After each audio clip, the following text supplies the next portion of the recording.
జీవితము అని గుర్తు. అలా ఉండద్దు స్మా. అది సుందరకాండ హెచ్చరిక. అంతేకాని కథాపరంగా రావణుడు లోపల పడుకున్నాడు, 1,00,000 మంది విచ్చుకత్తులు పట్టుకు తిరుగుతున్నారు, అబ్బా అలా ఉండాలండి నిజంగా ఏమి గొప్పవాడండి అన్నారు అనుకోండి, కొంప ములిగిపోతుంది. అందుకని సుందరకాండను అలా వినకండి. పై సౌందర్యం వేరు, అంతఃసౌందర్యం వేరు. లోపల అలా ఉండకూడదని పట్టుకోవాలి. శ్లోకాన్ని తిప్పాలి, తిప్పకపోతే రాదు. ఎందుకంటే వెనకటికి ఒక ఆయన, ఒక ఐశ్వర్యవంతుడు కొడుకులు పనికిమాలిన వాళ్ళు అని అర్థమైపోయింది ఆయనకి. చచ్చిపోతూ ఒరే మీరు ఎలాగో పనికిరారు, ప్రతి ఇంటికి వెళ్ళి భిక్షాటనం చేసి తినండి, ఒకవేళ ఇంకా కరువు వచ్చేసి పెట్టేవాడు కూడా లేకపోతే నేను మీకు గొప్ప ఐశ్వర్యాన్ని చెప్తాను, అది చేద్దురు కానీ నేను ఒక కాగితం ముక్క మీద రాసిచ్చిన 3 సూత్రాలు ఉంటాయి, ఆ 3 సూత్రాలు చదువుకోండి, దాన్ని బట్టి బతకండి అన్నాడు. ఏమిట్రా నాన్నగారు అని చెప్పి చచ్చిపోయాడు ఆయన. బీరువాలు తీశారు, ఏం లేవు. పెట్లు తీశారు, ఏం లేవు. ఒరే ఇంత సంపాదించాడు, ఎక్కడా కానీ లేదు.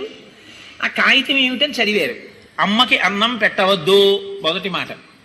ఇక్కడ లోకంలో ఎవడైనా తండ్రి చచ్చిపోయే ముందు ఒరే మీ అమ్మని జాగ్రత్తగా చూడండి అంటే అమ్మకి అన్నం పెట్టవద్దు అని రాశాడు. ఇదేమిటి ఇలా ఉంది, సరే 2వ సూత్రం చదవండి పోనీ అన్నాడు. విత్తు పెట్టి పందిరి వేయవద్దు. ఇదేమిటి, విత్తనం పెట్టి పందిరి వేయకపోతే పాది ఎలా కాస్తుంది? మా నాన్న సంధి ప్రలాపం చచ్చిపోయే ముందు పైత్యంలో రాశాడేమో ఇవన్నీ అనుకున్నారు. ఎక్కడా ఏమీ దొరకకపోతే ఇల్లు తవ్వేయండి అని ఉంది. ఏంటంటే ఇల్లు అమ్మేయండి అంటాడు ఎవడైనా. ఏమీ దొరకకపోతే ఇల్లు తవ్వేయండి ఏమిటి, వచ్చే రూపాయి కూడా రాదు.